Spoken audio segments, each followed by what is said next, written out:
Buenos dias. So great to be here. And I want to thank Indira for that generous introduction and for showing us the heart of Morelos yesterday. And thank you for your great work trying to transform the streets of Monterey. And also for Gabriel Todd for your leadership and for bringing us here today. And to Elisa Estrada for showing us the heart of the city. And Eduardo Aguilar, who showed us the heart of the technical campus in Monterrey.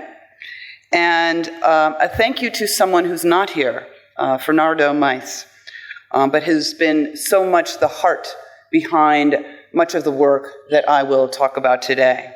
And finally, a thank you to Edgar Olis, who is at the heart of public policy in the nation and can help ensure that these ideas reach every corner of the country.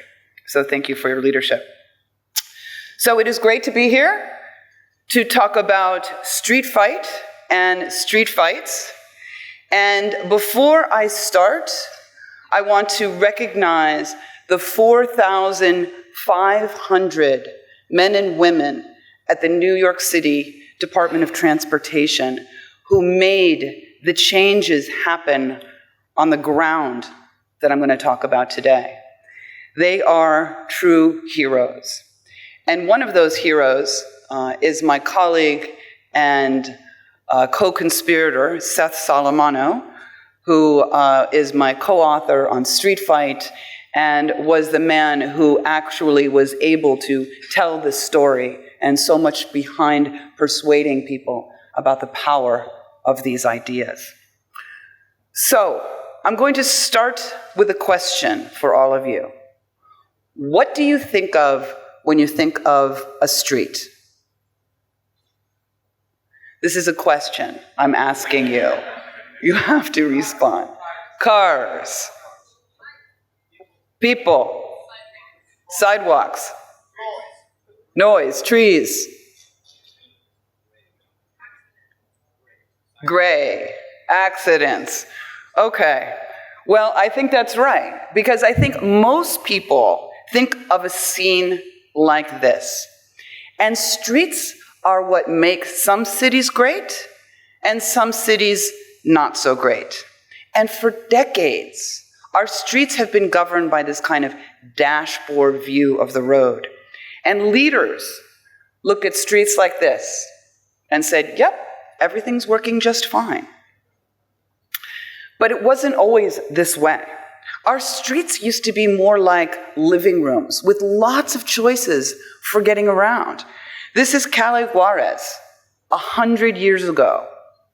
And this is the same intersection 100 years later. And you can see the changes. The streets have morphed and turned much more into highways. And our streets can be lively places for people. But for most of the last 50 years, they have been places for cars with devastating results. 35,000 people die on the streets of the United States every year. Chronic congestion, lifeless streets. And this didn't happen by chance. This actually happened by design. And this design had an impact for how you get around. You look at this street, and you don't see any people on that street. Is that because people don't like to walk? No, it's because there's actually nowhere for them to walk. The street doesn't give them a choice. And it reminds me of this video game I used to play. Anybody play Frogger? Right? Played Frogger? Okay, I don't know why it's called Frogger. I think this should be called Pedestrian, right? Trying to jump across. And here is the real life translation. It is a sign of how our streets have let so many people fall through the cracks. And you look at streets like this, and you get the sense that people have given up that our streets could be any different. They were tired of constantly battling the car. They've forgotten that our streets could be any different. And not that it was a fair fight. So many of our streets are governed by design guidance, by rules that say how wide our streets should be, how big the letters should be on our signs. And these guidance documents just forgot one thing: people. And an emoji interpretation of this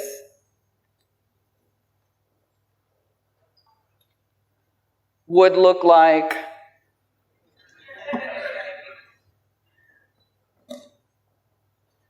well, if you could see the slide, what it would show you was a picture of a city, and then you add more roads, and you add stoplights, and then you take away those pesky pedestrians, and you get a lot of fast cars and a lot of happy engineers celebrating yet another job well done. But it doesn't have to be this way. It is possible to reclaim, to reimagine, and to redesign our streets. It just awaits those who care and those who dare. But first, it helps if we understand our streets. And I came to love the streets of New York City at a very early age, clearly playing in tree pits on the street. And my love of the city started with long walks with my mom. And she always told me to take it all in, to look up, to get beyond my little conversation that I was having. And we took many walks over the years. And I remember one conversation we had. I was just starting out in my career, like many of you, and I told her I wanted to do something that touched people's lives every day. And my mom said, "Well, sweetie, you have two choices, sanitation or transportation." So I picked transportation. And our work in New York City stemmed from Mayor Bloomberg's long-range sustainability plan. You know, many mayors think in 4-year electoral terms. Mayor Bloomberg looked ahead 25 years, and he said, what are we going to do to improve the quality of life in our neighborhoods and business districts while accommodating the 1 million more people that are expected to move there by 2030, and reducing the carbon footprint of the people that were moving there. A big plan, 127 different initiatives. And it had some profound implications for how we used our streets. And we created a strategic plan to deliver on these goals, to make it easier to walk, to bike, to take the bus, to make our streets as safe as they could be. And in just 6 years, we created 400 miles of bike lanes, 650 kilometers, 60 pedestrian plazas, 7 rapid bus lines. We launched the largest public bike share system in North America, and we had the safest streets since records were kept. But that is the short story. The slightly longer story is that every day was a battle to take back the 73 hectares of street space from cars and giving it back to people on foot and on bike and on bus. And we were fighting to change the culture of New York City.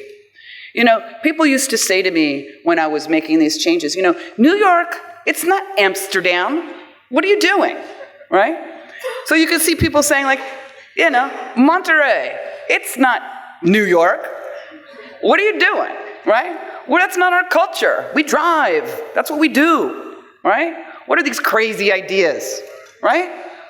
So just so you know, we faced the same issues, right? People were angry, right, with all these kinds of changes. So I learned some lessons along the way. And the first is you can paint the city you want to see. It doesn't take millions of dollars to make these kinds of changes. It doesn't take decades. You can do it with the materials you have on hand right now. We wanted to show New Yorkers what was possible on our streets. This is Times Square. in the 1950s. And this is Times Square 60 years later. And you can see not much has changed. Maybe the tail fins on the cars are a little different. But other than that, nothing had changed. And you think about it. Our streets were frozen in time. And if you were in business and you didn't change your major capital asset for 50 years, do you think you'd still be in business? Probably not. So, shortly after I started, we created our first pedestrian plaza in Brooklyn, taking an underutilized parking lot, you can see here, and over a weekend, painted it, right? Painted the curbs, painted the grass, put out the tables and chairs. And we showed people the possibilities. And we turned it from a place that people parked to a place that people wanted to be. And we made these transformations all over New York. This is 14th Street. How many of you have been to New York City? Great. How many of you have been in the last 6 years? Oh my God, last 2 years. Okay, so the tourism program is working, which is great to know. But so you've seen some of these changes. So you see 14th Street, this was a traffic pattern, relic from another time. We updated it, created this plaza, and now people are there at 3 a.m. or 3 p.m. An Apple store moved by. And it's incredible because it's hard to remember even what it looked like before. Because once you adapt it, people adopt it. We did this, we moved north, 23rd Street, since so many of you have been there. This is the Flatiron District. It was very dangerous, one of the longest intersections in New York, where 3 streets came together. And we created 65,000 square feet of new public space. And people came in as soon as we put out the orange barrels. Has anybody watched Star Trek? Seen Star Trek? Nobody else seen Star Trek? Oh, that's... Okay, so you don't want to admit it. I get that. Yeah, I get that. All right, so you know how Star Trek, when they suddenly you dematerialize and all the people are there? So this was like Star Trek, right? Nobody was there before, and then as soon as we put out the orange barrels, hundreds of people were there. I don't know where they were before, but they came out. People are so hungry for public space. And what ended up happening is we created this new set of plazas, and what happened? People now choose to sit in the plaza, in the street, rather than in the beautiful park next door, just to feel the energy and the pulse of the city. So after creating this showcase of what was possible and showing New Yorkers what they could do, we took our toolkit, our paint, and our planters, and our stones, and we went to Times Square, the crossroads of the world. And since so many of you have been to New York, you know that Manhattan is on a grid.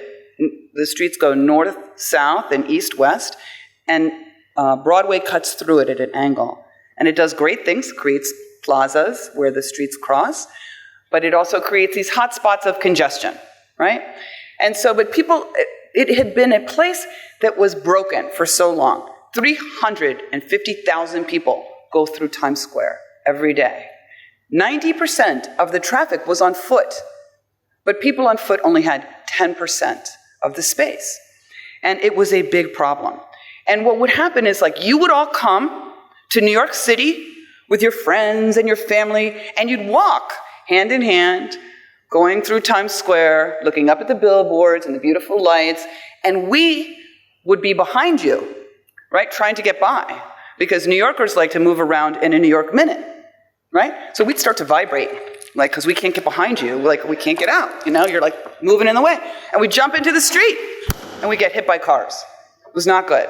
People would trade the safety of the sidewalk for the street just to get by. So we brought this idea to Mayor Bloomberg, basically to close Broadway from 42nd to 47th Street, close it to cars, and because nothing else had worked. And so we brought this idea to him.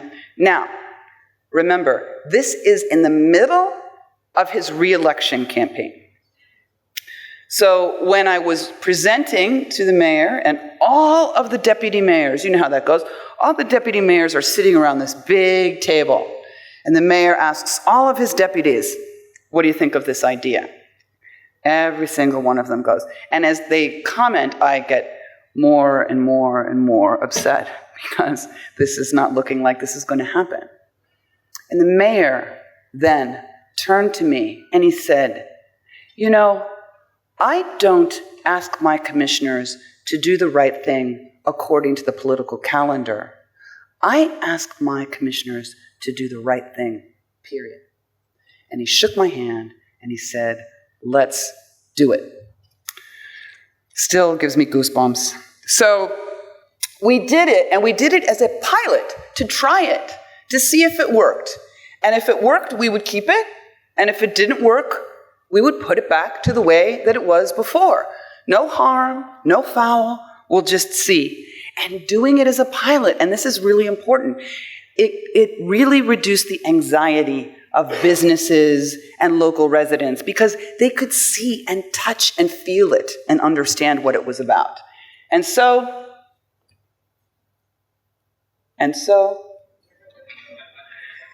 it took a while to implement it. Actually, a funny story. So the night before, everybody's been involved in projects, right? Every project has something that goes wrong with it, okay? So Times Square, we had something that went wrong with it, right? We put the barrels out, Memorial Day weekend, we're so happy with ourselves, and so we put the barrels out, and then we look out 2.5 acres of asphalt, and we realized there's nothing there. Oh my God, what are we gonna do? We can't just have nothing be there. So we grabbed our people, and we went to a discount hardware store, and we bought hundreds and hundreds and hundreds of beach chairs. Beach chairs, beach chairs, beach chairs. And we put these beach chairs out there. And you know what? The press the next day didn't say anything about how we had taken the cars out of Times Square. The only thing they talked about was the beach chairs. Did you like the beach chairs? The color of the beach chairs, the size of the beach chairs. So I am telling all of you, when you are moving forward with your next big project in Monterey, think beach chairs. That's all you need. And it worked, and people came out by the hundreds, and we programmed the space with yoga. It even became a place where people were proposed to. And for New Yorkers who would never have been caught dead in Times Square before, it became this great new living room. And you can see it as it moves through its stages. And it just started with some traffic cones and some beach chairs. And it's something that every city can do. Your city can do this. And by any measure, it was a big success. And we did a lot of measuring the impact of the project because I worked for a data-driven mayor. And as he likes to say, in God we trust, everyone else bring data. So we did. And we called our project Green Light for Midtown because we wanted to make it clear we were going to keep traffic moving. But we also looked at ways to evaluate the project beyond just what happened to traffic. We looked at the safety benefits, the mobility benefits, and we found 80% fewer people walking in the road. We saw 35% reduction in injuries to pedestrians, 63% reduction in injuries to motorists. And it was an economic blockbuster, right? Became one of the top 10 retail locations on the planet. And you know why? Because cars don't shop, people do. And it was in a very important way of looking at what happened, the impact. And we brought this kind of analysis to our other projects. On streets where we put in protected bike lanes, we saw 50% increase in retail sales to businesses along the way. We found similar results in our bus projects and our plaza projects. And this kind of data turns some of our biggest opponents into some of our biggest supporters. Because what usually happens with a project is that the media will come and they will have their microphone and they'll put it in the, right in front of a driver and say, what do you think of this project? And the driver will say something that I actually can't repeat. Right? And that's how the project will be seen. But when you have the data, You can get beyond this sort of anecdote, right? And you move from anecdote to analysis, streets governed by analysis. But economics aside, there is nothing more important than safety. And in New York, we committed to reducing traffic fatalities by 50%. And we looked at 7,000 crashes, where they happened, why they happened, when they happened, who they happened to. You can see the incredible findings here. It was a big success, and we used those findings to prioritize our work. And that's actually why we saw the dramatic reduction in traffic fatalities in New York City. And, you know, it's extremely important, and all of you can do this here and now. Does anybody here know the number of traffic fatalities in Monterrey or San Pedro? Anybody?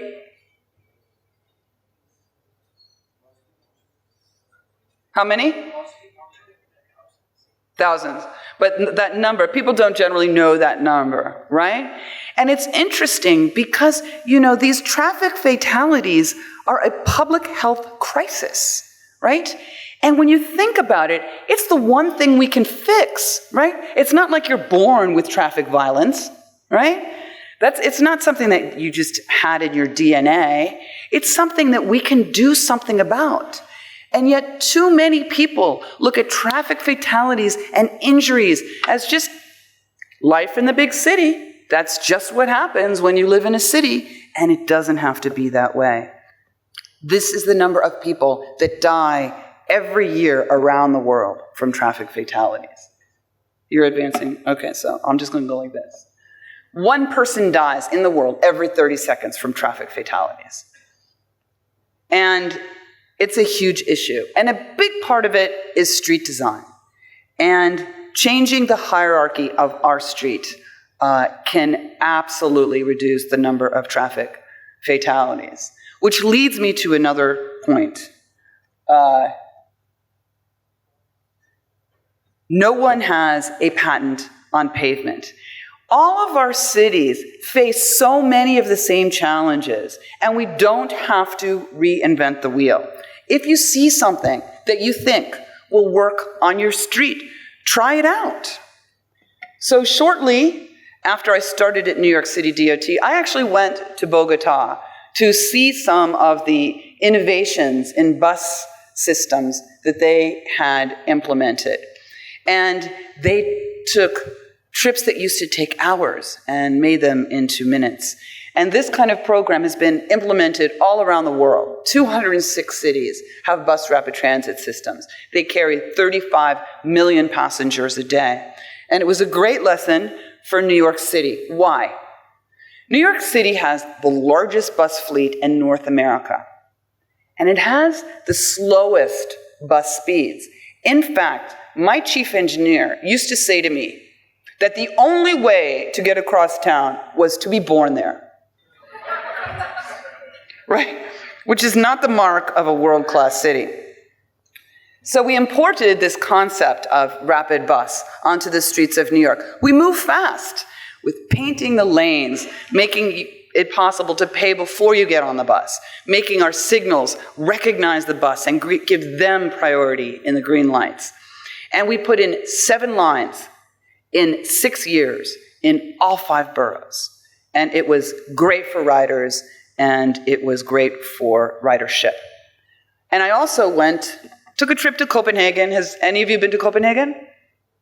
Okay, right? So you know the great bike culture they have there. And so I took a look at some of the innovations they had there, and I was amazed, right? Because what they did in Copenhagen to create bike lanes is they just moved the parked cars away from the curb, and then those parked cars became this barrier. It created this great bike lane. So smart, so easy.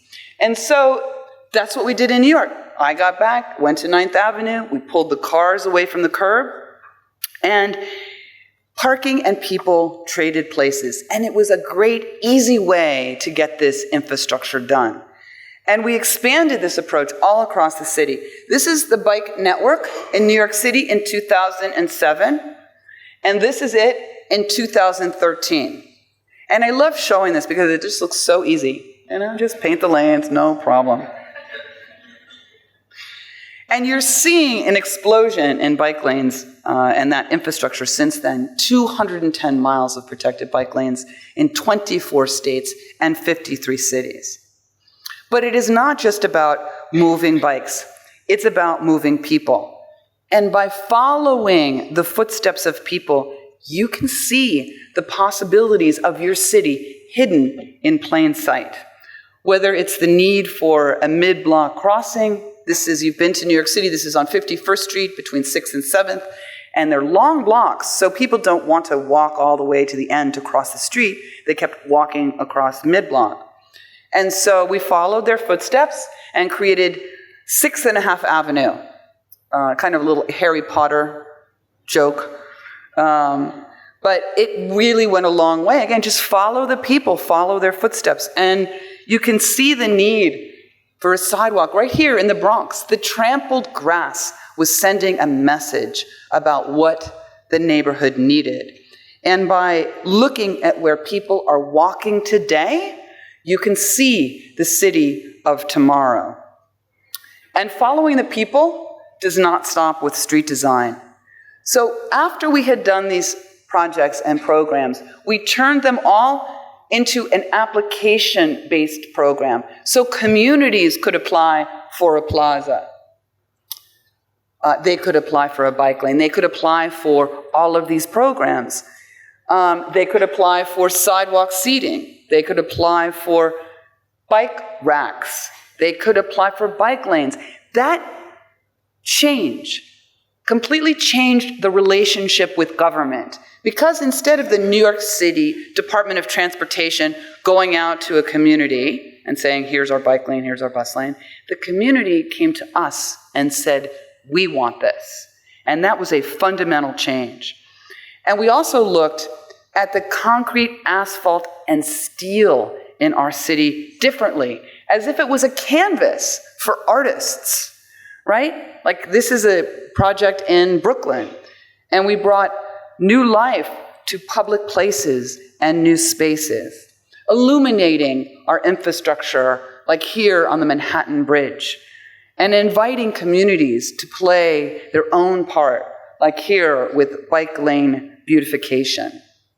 And we challenged artists to help us take our streets in new directions. And you have a great, vibrant, artistic community here. You think about what you can do. And we've started to see part of this around the new university. And you're starting to see this happen. And again, you can transform your city with paint, and bringing the community in to help harness that can lead to fantastic results. And doing things like we put light shows and sound shows into old tunnels. And this was a problem. This is what passed for public seating in New York City, right? People crunched on fire hydrants, right? That is not great for parents with kids. That's not great for anything. It's not great for the fire hydrants. It's really not good at all. And so we created this bench program, and we put 1,000 benches down all over the city, prioritized areas around senior centers and schools to make it possible for people to walk, encourage them to walk, and make it possible for them to stop along the way. So we also then started a system of wayfinding maps for pedestrians so they could find their way around town. Like here, we have a great system of signage for cars, all right? But no system of signage for people walking. We did a survey in New York City, and we found that at any given point in time, 10% of New Yorkers are lost, right? And that's just the 10% that would admit it, right? So we knew we had a problem, and this went a long way to improving how people got around, and it was also great for business. Which leads me to one of my final points, which is that the public domain is the public's domain, and they will do everything they can to defend it, to improve it, to put it back to the way it was before. So a city like yours that's looking to do big things will naturally have a kind of push-pull relationship with community groups. And building those relationships is as important as anything that you put down in concrete, asphalt, and steel. And it was a critical part of our program.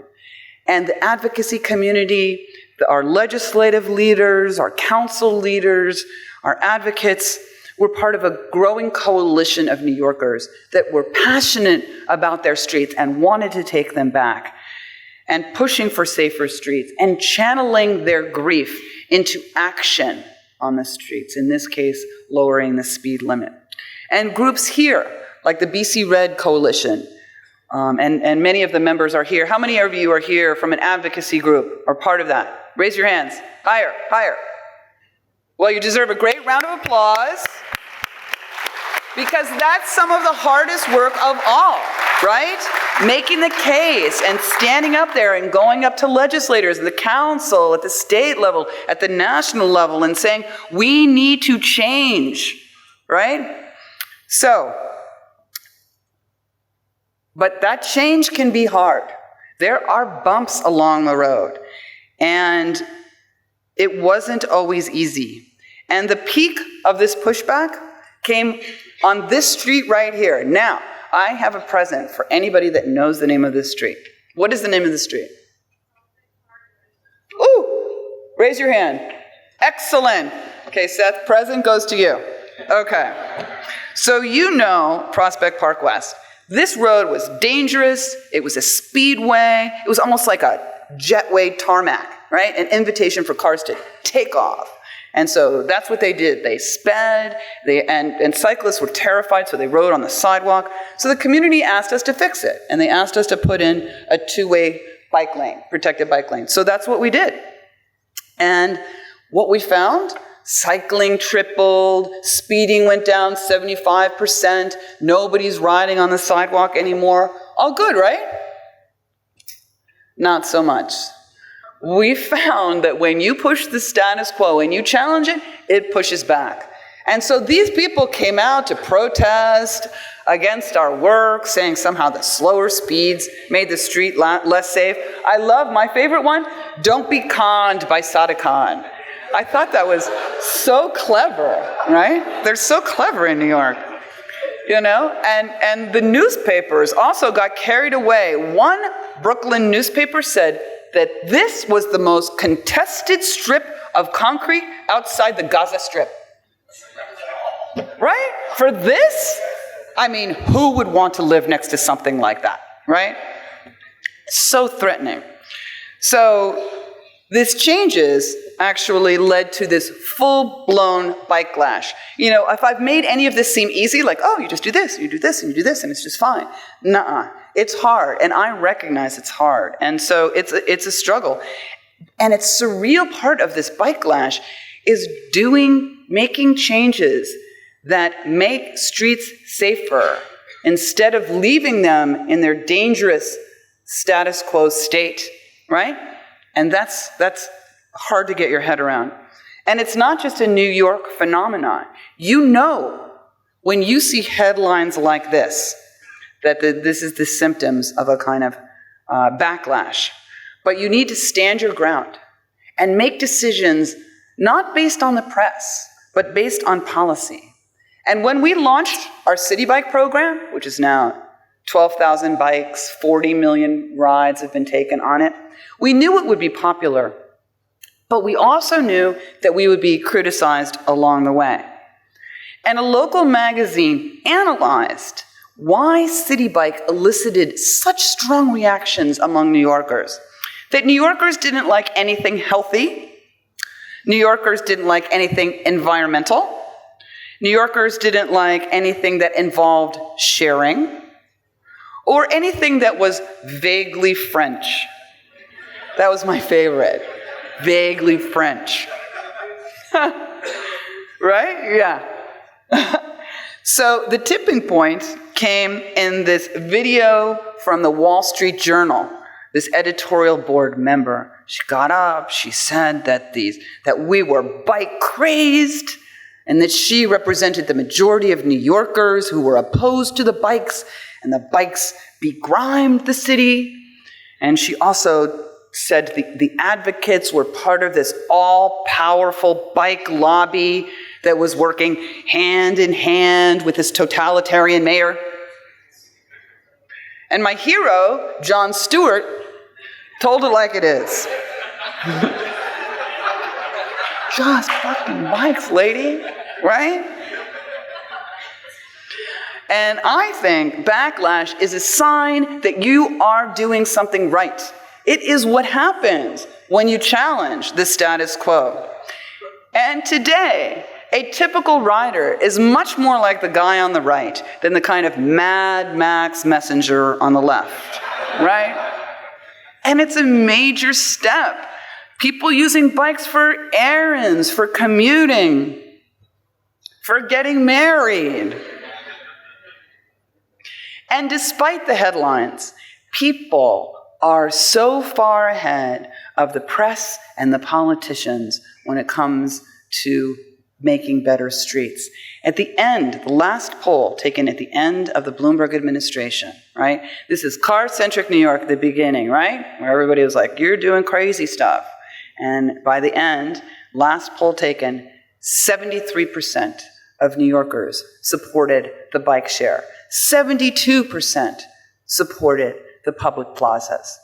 64% supported the new bike lanes. If this was an election, it would have been a landslide. And we saw just how much it changed when the next administration took over, and they talked about taking out the plaza at Times Square to deal with the costume characters, Hello Kitty, Mickey Mouse, Minnie Mouse, that were soliciting tips from tourists. And so their idea was to put the street back to cars to deal with this problem.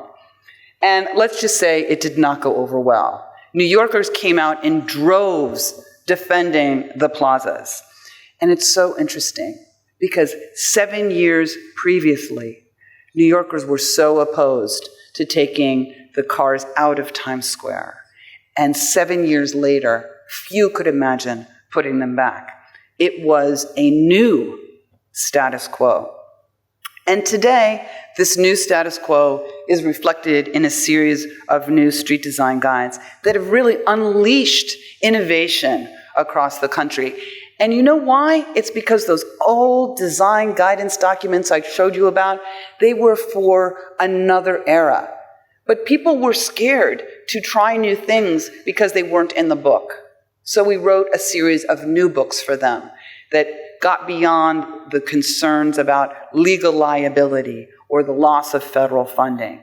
And so it became this permission slip for cities to try new things. So now you saw new streets in Seattle. You saw new, safer crossings in Philadelphia. You saw new public seating in Vancouver. And new protected bike lanes in car-centric Los Angeles. And you know a seismic shift is underway when Los Angeles is putting in protected bike lanes, right? New designs in Toronto, showing that transit and bikes and cars and peds can play well together if you don't force them to fight over scraps of asphalt. New bus rapid transit lines in Chicago, the Loop Link. And it is about defending the right of everyone to use the street, like here in São Paulo, in Medellin, in Bogota, where we created, working with Mayor Peñalosa, this plaza, doing, again, with paint and planters just over a weekend. It's about prioritizing people at intersections and street crossings, even here in Addis Ababa, where we started this work, just painting out the intersection with chalk and then paint, showing what was possible, reclaiming the street, reclaiming streets in Athens, in the birthplace of democracy, repurposing highways along the Seine in Paris, bringing new joy to the city of light. And right here in Monterrey, taking an old street in the heart of downtown, Morelos, and giving it second life. Yeah, that was... It's great work. And it shows what's possible. It shows what's possible. And if I leave you with one thing today, it is that there are new possibilities all over your city. You can make these changes. So we took the liberty of doing a design visualization of what 15 de Mayo could look like with a makeover, bringing new life and color and motion to the street. You can do this. It does not take a lot of time or millions of pesos. It takes political will. It takes passion. It takes the advocacy of everyone in this room. It is a Monterrey moment. And it is not a question of engineering. It is a question of imagination. Because if you change the street, you change the world. Thank you.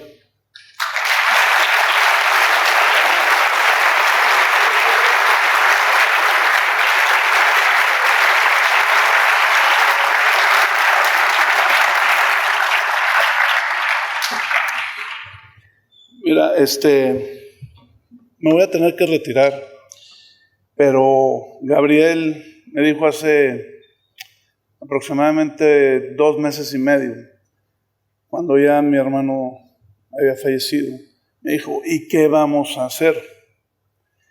Una de las cosas que yo le dije es, para él no le daría mucho gusto que ustedes siguieran con lo mismo. Yo no sé, ¿quién puso la fecha del día de hoy? Se los voy a decir, fue Fernando, mi hermano. Él murió hace exactamente 3 meses, más o menos a esta hora. Entonces creo que esa es una señal para ti, Gabriel. Es seguir con esta extraordinaria misión. A todos los felicito. Creo que los que lo conocieron sabían que era un poquito terco. Aquí los tiene a todos ustedes. Muchas felicidades y les felicito nuevamente. Thank you very much for your presentation. I don't know if you understand a little bit about what I said. I did. Yeah? Yeah. Okay. Thank you very much. Yeah. And I hope Fernando is working for us today. He's okay? here. He's here today. Thank you very much. Thank you. Gracias.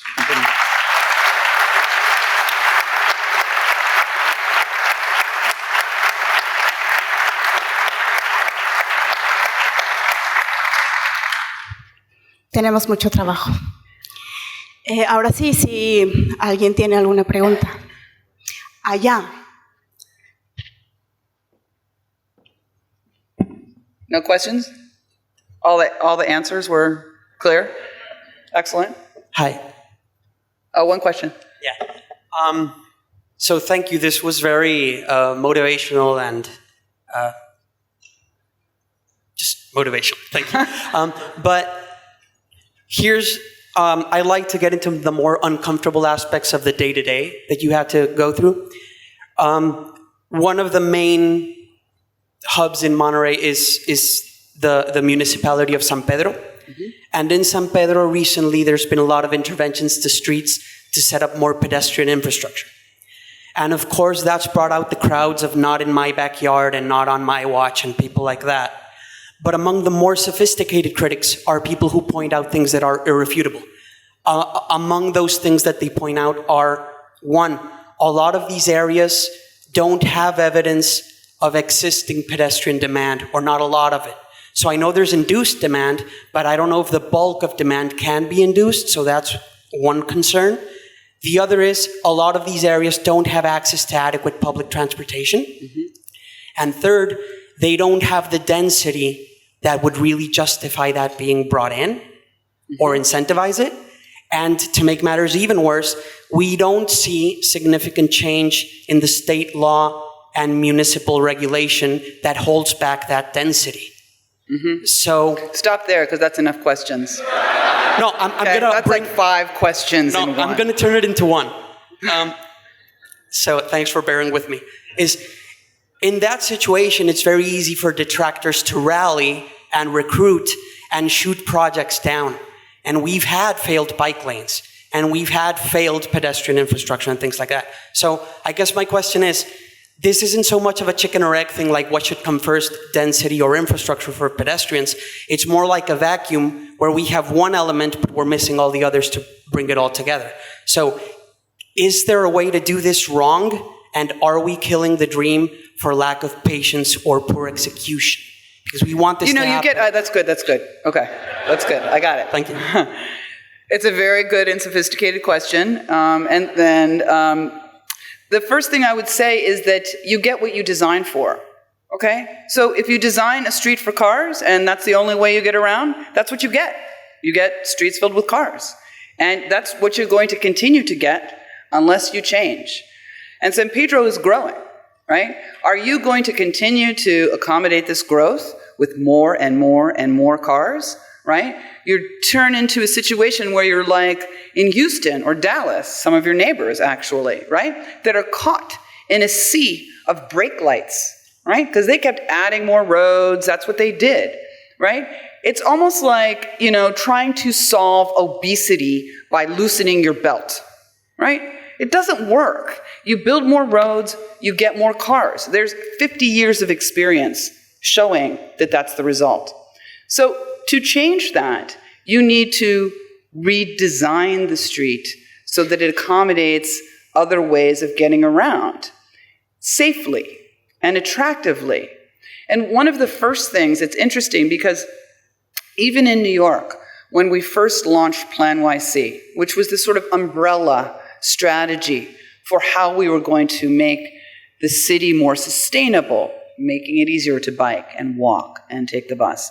We talked about it in very much environmental terms, reducing greenhouse gases by 30%.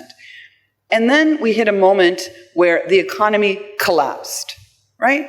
And nobody wanted to hear about what we were doing to make the city greater and greener. It was all about the jobs. Tell us about the jobs. And it was about safety. And one of the, I think, ways to look at your streets a little differently is to actually look at the data on the street, right? What are we doing to make it easier for people to get around and safer for people to get around? Because you can't argue against making streets safer, right? That we're going to continue to kill people year after year after year, right? So these kinds of strategies are safety strategies and environmental strategies, to be sure. But they are also economic development strategies at their core. Because when you look at what cities are doing right now, cities, people and companies can move anywhere these days, right? In this new flat economy, right? And so if you do not create a platform that makes it easy for people to get around in lots of different ways, which is what people want, then you are no longer going to be that bright light, on the national and global scale. Right? That's an investment strategy. It's a business strategy for making it easier for people to get around. So you need to have a plan, you need to have a vision, and I think it helps to move quickly. You need to move quickly to show things can happen. And again, pilot them, try them out. And if they don't work, put them back. You can't argue that our streets are perfect and should never ever change, right? That's this isn't a city that's cast in amber, right? It's not left behind. You need to sort of look at your streets dynamically and update them to reflect new realities and new possibilities, because otherwise you will be left behind. Thank you.